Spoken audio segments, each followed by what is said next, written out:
Okay, hey everybody. Live on a Saturday, back again for the weekend with Pyro. I decided to do this one a little bit later in the day.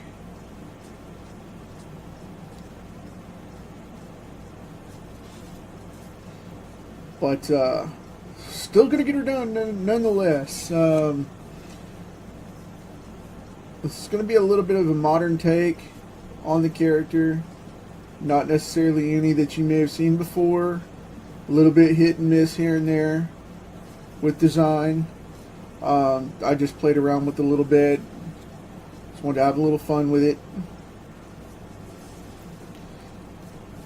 Gonna go ahead and cut in this flame here so I can get the figure behind the flame, as it were.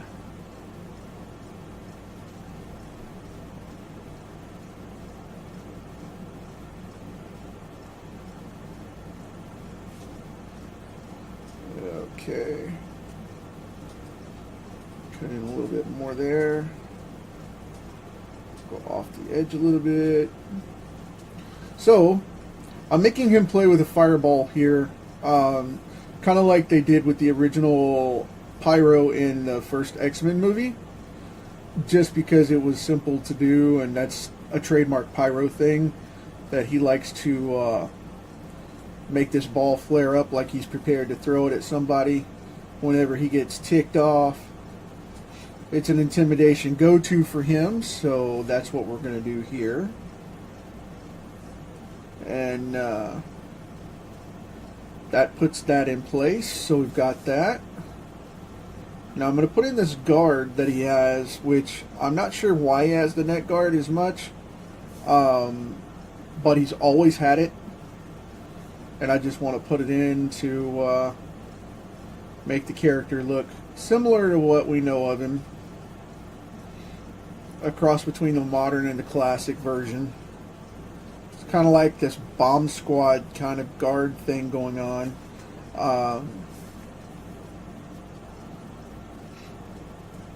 Just adding that in there.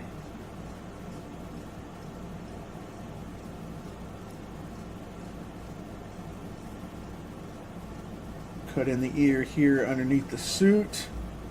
Got this new back line over here where we have it run down into the neck and the shoulder there. Gonna put in this nice mask design. Put in the mandibles there. I'm even going to pop in this new thing that he's got recently, which is this little soul patch kind of thing going on right here under his lip. Which, you know, you either like it or you don't. With the Marvel Now version of stuff, everything's a little more diverse and a little more multiverse, as it were. So they pretty much go with whatever's on the fly that they like and say, that's the current version. So that's, you know, I was talking with somebody right before I came on, and you know, we were talking about all the stuff Marvel's done in recent years. And like I said, I'm not knocking Marvel. It's just they seem a little lost in the comic book realm right now. Trying to meet the adversity issues and diversity and all that, and then trying to make the universe fit the Disney image with the one that works best for them, which is the most commercial and most relevant as far as they're concerned. So I'll always be a Marvel fan, and I'm not on a rant or anything crazy like that. It's just the transition's pretty rough right now. So there is no standard continuity with the characters, and we've got to figure out what's going on there and get some stuff going, you know. And the sad news of Mark Ruffalo pointing out on Twitter a little while ago that, you know, there'll never be a standalone Hulk movie because Universal doesn't want to play ball. That's sad. But it is what it is. So hopefully they can work it out. They didn't ever think that Sony would come to the table either, but when they did, it made a big difference in the films. And now we've got one of the best Spider-Man renditions out there. So no offense to the guys that came prior, you know, Maguire and Garfield. You guys did an awesome job for the big screen Spider-Man, but this Holland kid's doing all right.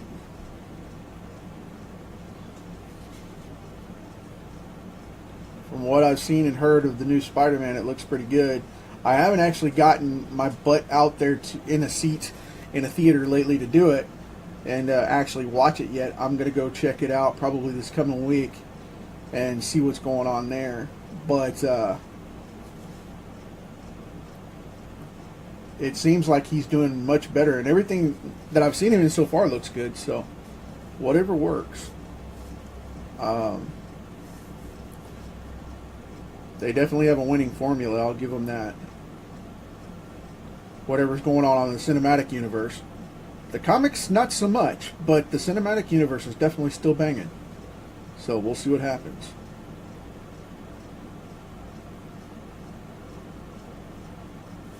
It is knocking them out of the park.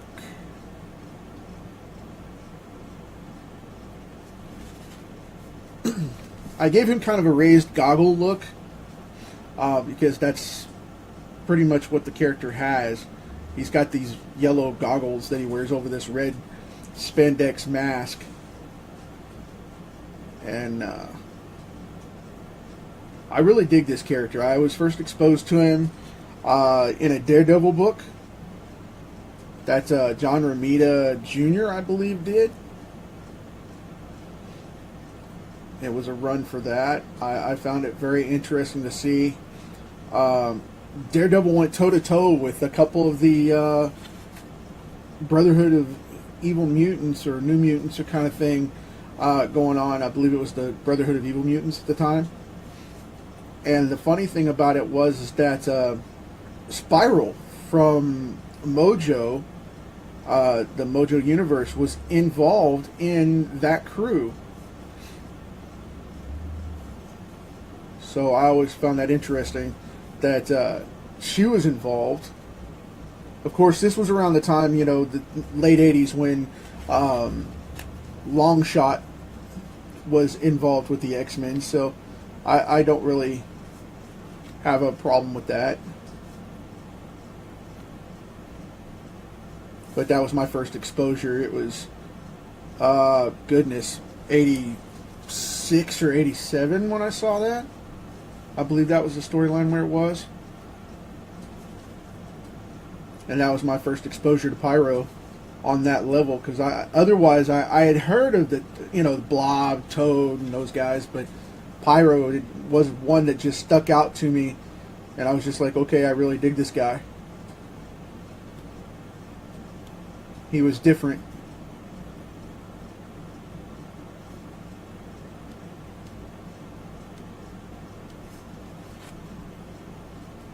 Part of what made him so fascinating is because of the fact that he can control the fire, but he can't generate it. I found that really cool. I want to put kind of this segmented, coiled type of thing on him. And I'm going to modernize this just a little bit, where he has the fire fuel coming out of the gloves. And I know that's been done before, but I wanted to make it a little more diverse, a little different.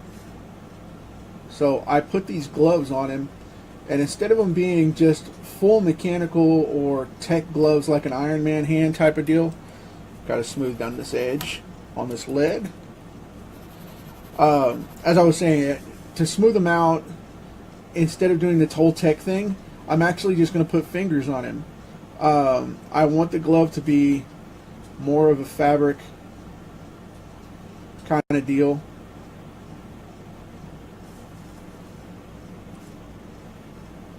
Get the arch in the hand here. So we have that going on where you can see the hand, but I want to make the fingers this kind of mechanical add-on. I just wanted to put them as hard tech so that it would be a little more diverse for him having the gloves. And instead of him coming off the back of his hands as a spray, I put them in the palm of his hand where he can actually control it. Which I kind of wondered why people didn't do that before. But, you know, I'm not going to knock it. I mean, that's the way he was designed and whatever. I just think this is a little bit more practical type of look.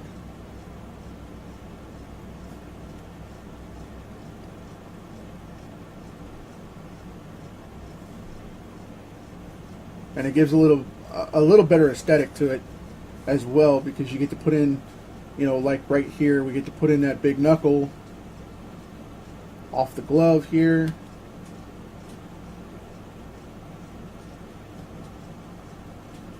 Doesn't look like it yet, but it will.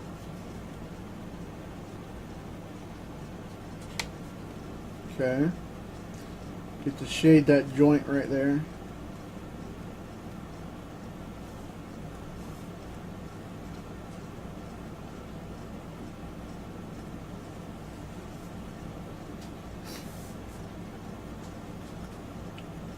And get to go in and block out this other finger.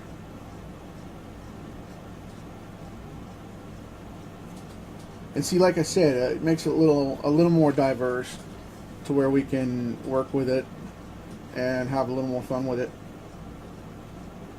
Got that whole spring coil section thing going on there.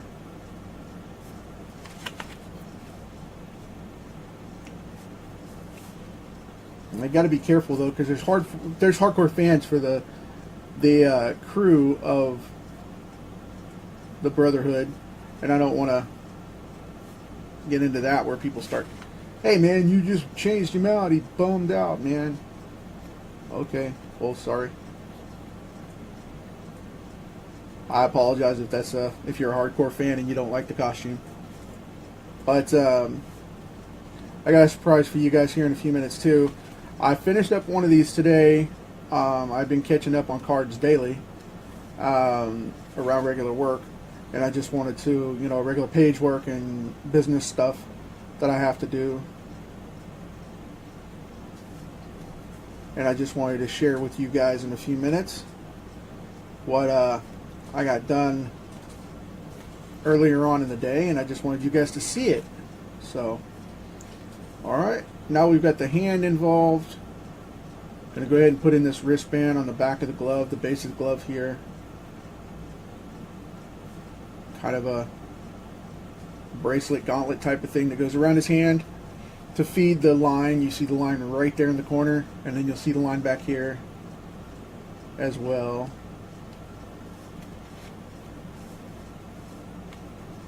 And I'm going to leave this open for coloring.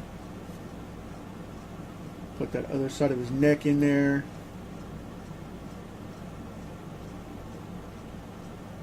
Put that gap down on the other side of that neck wall, that brace right there. Matter of fact, I want to make sure that goes across.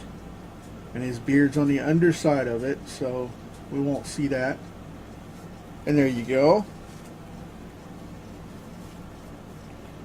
Go ahead and draw out all of the primary connectivity and the armor that he wears in this version. Because it's more like an X suit than anything else. I've seen some cool mixes on this, and the diversity is definitely there. The modern edging is there, but still remains the primary basis of the character, which I like. They still keep the essence of the original design. Now, with some shadowing on that collar, and the chest plate in, the arms up here, the shoulder back here, this other shoulder over here. I'm going to leave this one kind of open because I really like the way this character looks when he's brightly colored, rather than popping him off too realistic or too over detailed, because it just doesn't hold up. It really honestly doesn't.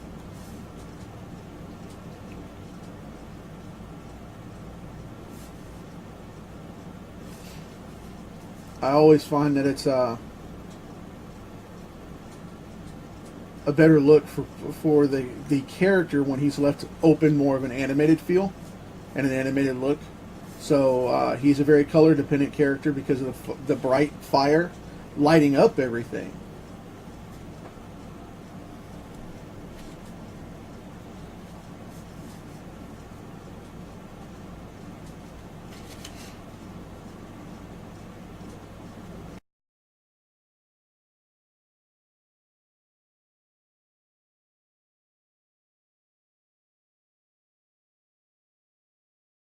On these just a little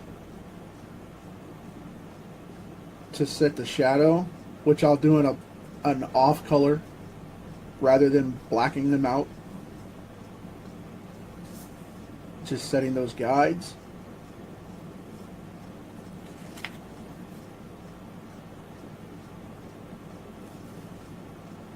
And I'm going to put a little bit of a shadow right there to show where the light will shine on this side, but not on that side as much. We'll cut in these eyes here. I'm going to make him looking up and make him look like he's ticked off, because that's Pyro's MO, because the dude has a very short temper.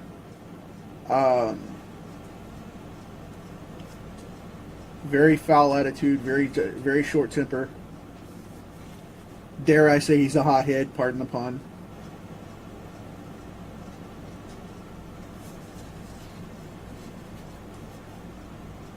And we're going to leave this beard open because he's a blonde. So, got that going on.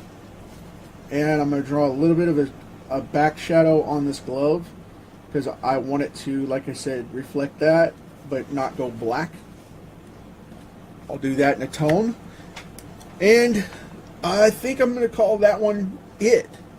Very simple, very clean. I think we've got him.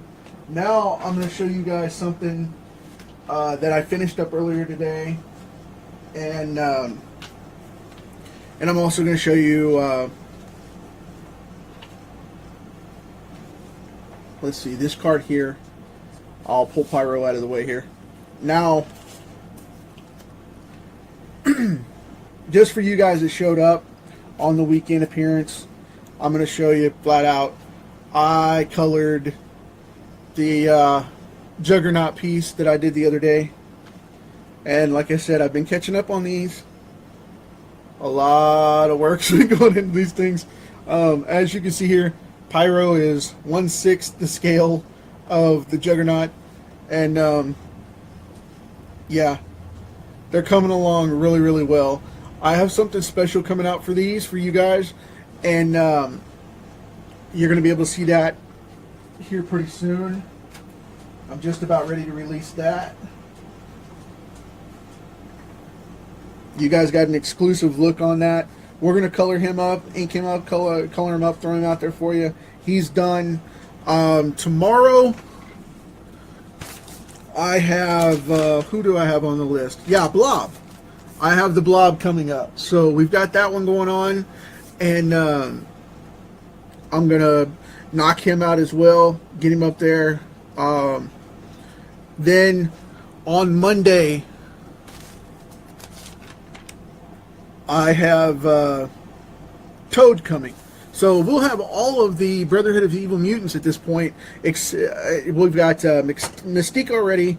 We've got Magneto already. We've got Pyro. We've got the Blob. We've got Toad coming. And then I believe after that, yeah, I round that out with Sabretooth. So we've got that entire set out there, which will be exclusive on here. And they'll be available pretty soon for you guys. But like I said, I've got other plans to announce this coming week. But we've got a fun ride coming. That's it for me. Thanks for hanging out with me on the weekend. I appreciate it, and I'll catch you tomorrow.